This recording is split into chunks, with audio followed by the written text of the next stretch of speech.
Good afternoon, everyone. Welcome. Let me begin by acknowledging that we are gathered on the traditional, ancestral, and unceded territories of the Squamish, Musqueam, and Tsleil-Waututh peoples. We're grateful to Indigenous peoples in Canada for their stewardship of the lands on which we live, work, and play. Le Canada est honoré d'accueillir à Vancouver les ministres et chefs de délégation de l'Australie, du Brunei Darussalam, du Chili, du Japon, de la Malaisie, du Mexique, de la Nouvelle-Zélande, du Pérou, de Singapour, du Vietnam et du Royaume-Uni pour la 8e réunion de la Commission du PTPGP. The CPTPP stands as a robust trade agreement that countries deliver. The CPTPP stands as a robust trade agreement that continues to deliver tangible benefits for Canadians. The numbers tell a compelling story. Since its coming into force just 6 years ago, Canadian companies increased their exports to CPTPP markets by over 25%, creating over 300,000 jobs, and our merchandise trade with CPTPP partners grew significantly, jumping by over 20% in 2022, followed by a further 5% increase in 2023. And these figures translate directly into meaningful opportunities and quality jobs across Canadian communities. The ministers of the CPTPP, who you see here, shared with me on the stage, along with heads of delegation and I, witnessed CPTPP in action. We visited SFU's Venture Lab, where we engaged with innovative Canadian companies breaking into the markets of CPTPP, alongside with businesses from those very markets who have established their operations here in Canada. We also brought together over 200 businesses on the first eve of this meeting to gather here in Vancouver to share their experiences and to network and share how it is that they are growing into the CPTPP markets. That really does exemplify successful trade at work, generating employment for our people and driving growth for businesses on both sides of the Pacific.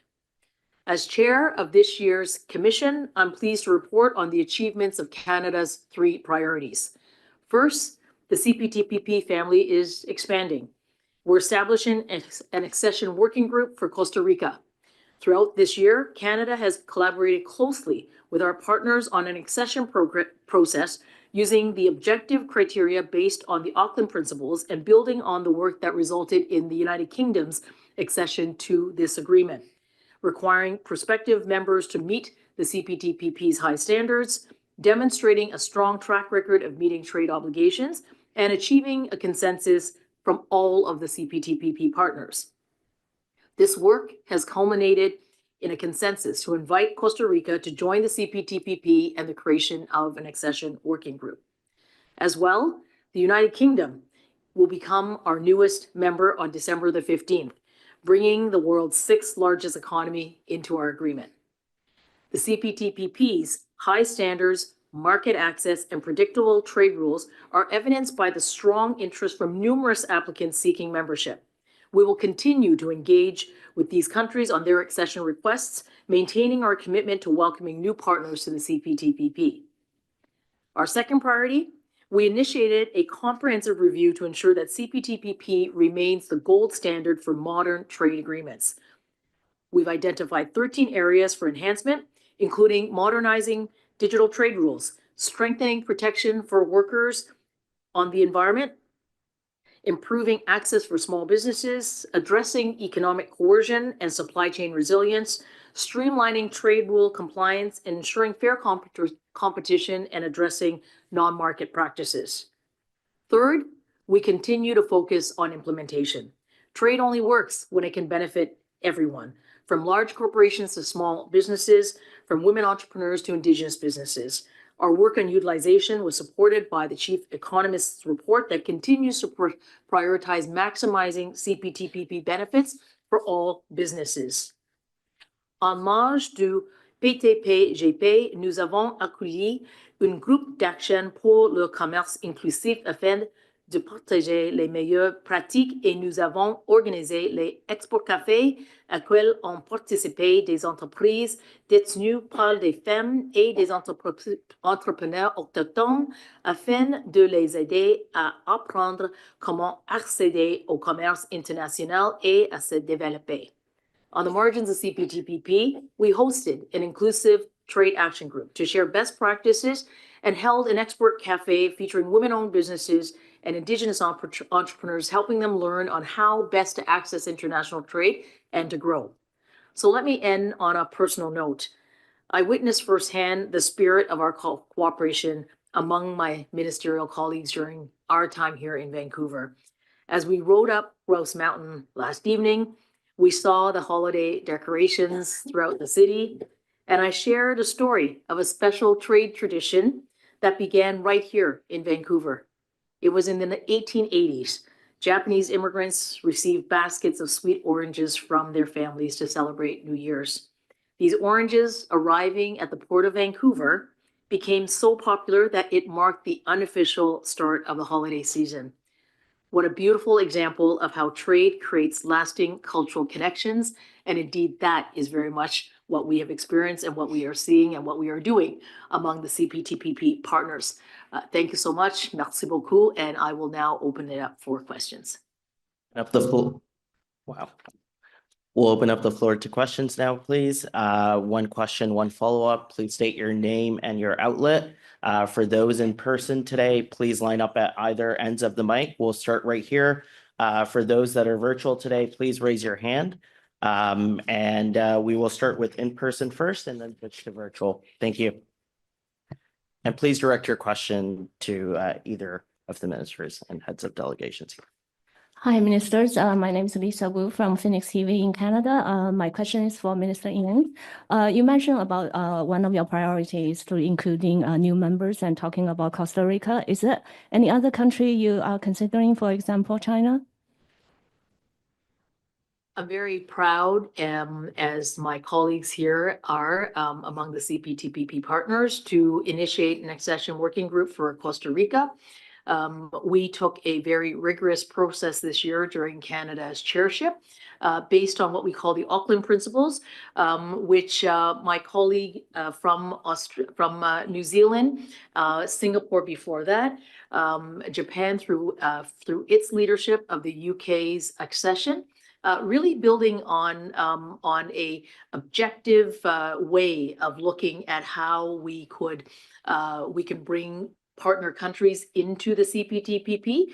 And the Auckland Principles include the following: a commitment to meet the high standards of CPTPP, a track record of meeting trade obligations, and achieving consensus among the CPTPP partners for the accession of that economy. So what I would say is that we're very pleased that today we're able to announce that Chile has met those principles. Chile, my goodness, Costa Rica. Chile's already here. That Costa Rica has met those principles. And what I would say to all of the countries that are, that have expressed interest to apply to join the CPTPP, that work will continue, and my colleagues and I, as CPTPP partners, will continue to do that work. Thank you, Minister. And my follow-up question will direct to Minister Alexander from the UK. And congratulations on joining the CPTPP family. And my question will be, given that currently everybody's eye is on the Trump administration talking about the tariff, how significant do you believe become a formal member of CPTPP can actually help UK to expand your trade? And what's the status with the free trade deal between the UK and states? Do you foresee you actually have confidence to nail a deal with Trump? So firstly, thank you for your question. Let me preface my answer by thanking Mary and the Government of Canada for their brilliant stewardship and chairing of the CPTPP this year, during which I'm delighted to say in just a couple of weeks' time, the United Kingdom will accede to this regional trade agreement. It is in and of itself a significant and important milestone for the UK economy. As we heard earlier, the United Kingdom is the 6th largest economy in the world, and we look forward to contributing to and working with all of our colleagues in the CPTPP going forward. In relation to the President-elect and his prospective policies, we look forward to working with the President-elect of the United States. We've done so previously, and we look forward to doing so again. Thank you. We'll head to this side of the room now. Hi, I'm Georgie Smythe from CBC News. This is for my colleagues in Ottawa, for Minister Ang. Do you think that Donald Trump's tariff threat is a bluff? Well, I think that my colleagues in the Deputy Prime Minister and other cabinet colleagues, as well as the Prime Minister, have said to the Canadian public that that we take we take this very, very seriously. And we have been working very hard across the country to be prepared.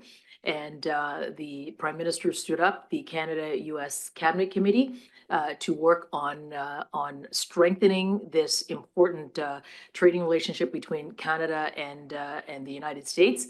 And I'm pleased that the Prime Minister has met his First Ministers, and we've agreed that what we will do here is we will take a Team Canada approach to this very important issue. And Canadians could count on us to make sure that we are working always in the interest of Canadians. Next question. Should Canada continue to trade with countries where the supply chain is heavily reliant on Chinese goods? Does that diminish our diplomatic standing with the US? I think what you have seen Canada do always is that we trade leading with our values for both fair and open trade, and trade that is fair includes trade that is good for our workers. It's trade that is responsive and respectful of our commitments to fight climate change. And when you look at agreements like this one in CPTPP, as well as that in CUSMA USMCA, what you're seeing is Canada lead through those values and to also take action when it is necessary. If you take a look at what Canada has done with respect to the integrated auto supply chain, one that is critical to the economy of Canada in working with the United States.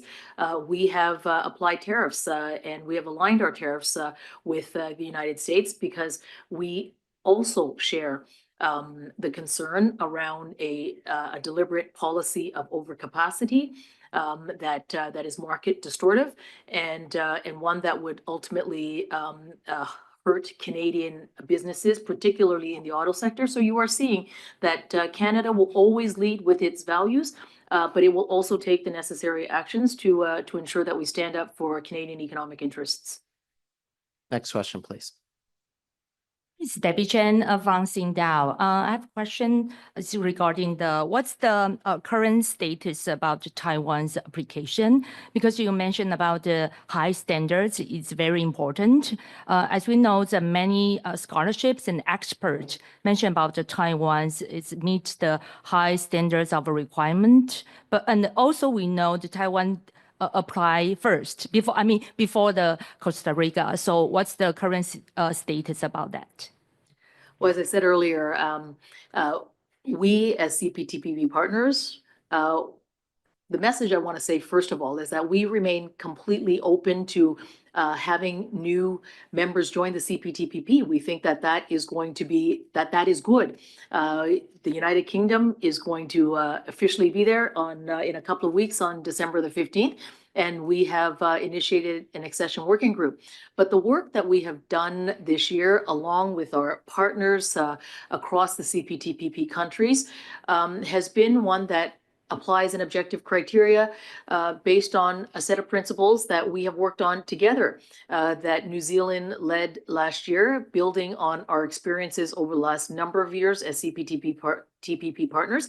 And they include all of the following, which is meeting the high standards, having a track record of meeting obligations, trade obligations, but also reaching consensus among all members of the CPTPP. So during our year as chairing the CPTPP Commission, one country in Costa Rica emerged as meeting all of that by the time we are here at the commission meeting.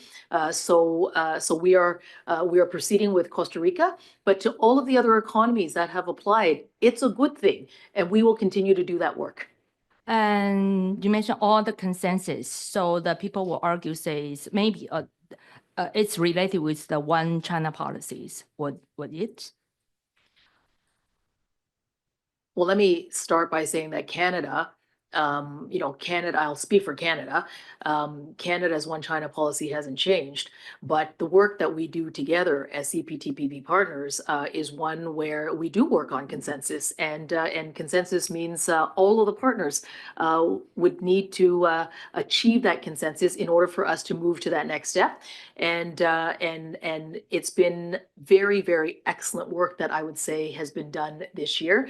We're very pleased that we will be able to invite Costa Rica into the CPTPP and to do that work. But this is a high standard agreement. And I think the testament of the number of economies and countries wishing to join is proof that this is an agreement that is good for trade. It has good market access. It has strong trade rules. It creates the predictability that businesses and investors are looking for. I think all of that is good, and the hard work that has gotten us to where we are today on the decision with Costa Rica is good work, and we will continue. Thank you. Go ahead, please. Go ahead. Yeah. Thank you. Question to Minister Ng. Colin Laughlin for Maritime Magazine in Canada. On the sidelines, there was discussion about a working group being developed. Can you identify who will be making up that group? And will the group be looking at making more specific rules with regard to the time for accession processes and that sort of thing? Sure. The accession working group is a modality that we use among CPTPP partners as a way and a format for us to assess and do the work of bringing a country and economy into the CPTPP. There was an accession working group that was formed to do the work among all of us partners to assist with the accession of the UK, and now we are doing that with Costa Rica. And the composition of the group? The composition of the group is Peru will lead the chairing of the group, and New Zealand and Canada will be the vice chairs of the accession working group. Thank you. Next question, please. Go ahead. Frank Chi with Omni News National. First question is there any discussion of a collective response to the Trump tariff on all imports? Well, I know that in Canada, we certainly are working very hard to and committed to working with the administration as they come in. The Prime Minister met with the First Ministers yesterday. The Prime Minister has also had a conversation with President-elect Trump. This is something that we take seriously, and we will ensure that we continue to stand up for Canadian workers and Canadian businesses on that. We have done this work in the past, and we understand the work that is needed going forward, and we look forward to working across Canada as Team Canada with our provincial and territorial partners, with businesses, with the various stakeholder groups, labor groups on this, because our economies are just so integrated, and tariffs not only affect Canadian businesses, they actually affect American businesses as well. But this is work that we take seriously, and we will work through it on a Team Canada approach. That's not what I mean. What I mean that is there any discussion among CPTPP partners about a collective response to the Trump tariff? Well, the focus of the work for this CPTPP commission, I must say, is focused on 3 areas that I talked about, which is how we bring new entrants and applicants into the CPTPP, doing a comprehensive review, which really is, to look at the agreement and how we can improve upon the agreement. And it's really terrific that as CPTPP partners, we have come up with 13 areas for reviewing to make the agreement even stronger than it is, and to make sure that we are utilizing this agreement in a way that that ensures that trade benefits all. So to answer your question, our focus at this commission meeting has been on those priorities and on the work that the CPTPP countries have pursued around those 3 themes. Okay, Thank follow you. up. Sorry, Sorry, that's- that's the same question. A follow-up is. That's all for today. Sorry. We will open it up now to virtual participants. A reminder, if you do have a question and you're virtual, to please raise your hand. We'll give it a little bit. How do you raise your hand? All right. Seeing one virtual question, please go ahead. Hello. It's Eric Frickberg here from New Zealand, interest.co.nz, a financial newspaper.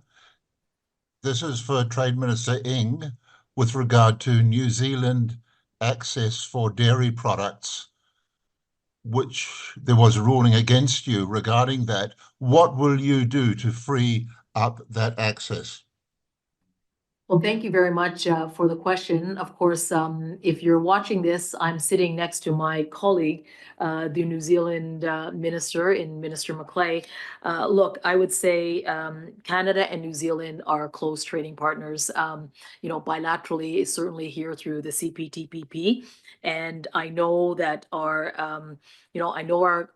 officials have been having very productive discussions. Even good close trading partners will have disagreements from time to time, but that's why rules-based trade and the mechanisms that we can use really serves us well. Our officials are working together. Canada, it's really important for Canada that we defend the supply managed sector here. But look, New Zealand is an important partner to Canada. We are like-minded. And we are engaged in resolving this in a good faith, process. So we're looking forward to continuing that work. Any further questions? May I just? Minister Macleay wants to answer. Thank you. I think my colleague in New Zealand, it's a different time from the media, and therefore he didn't get a follow-up. Look, just to say that, the CPTPP is a very high quality agreement. And indeed, when it was originally negotiated a long time ago, a lot of work and effort was put on by all parties around dispute settlement. From time to time, there will be issues where we don't agree. And in this case, the New Zealand government has a clear view that Canada isn't meeting its obligations to us under this agreement. But that's the reason the dispute settlement has been set out, and all parties are now working through that constructively. There have been meetings and they are ongoing, and we encourage our officials who are working on their behalf to do so diligently. This is an issue that's extremely important for New Zealand and one that we will continue to pursue. However, the very good news is, as Mary has said, we are good friends. We work very closely together. We have the ability to continue to work internationally and through the CPTPP constructively and disagree on one issue. And so, in this case, we will be very focused on that, but it doesn't get in the way of us cooperating. Thank you so much. That wraps up today's news conference. Thank you.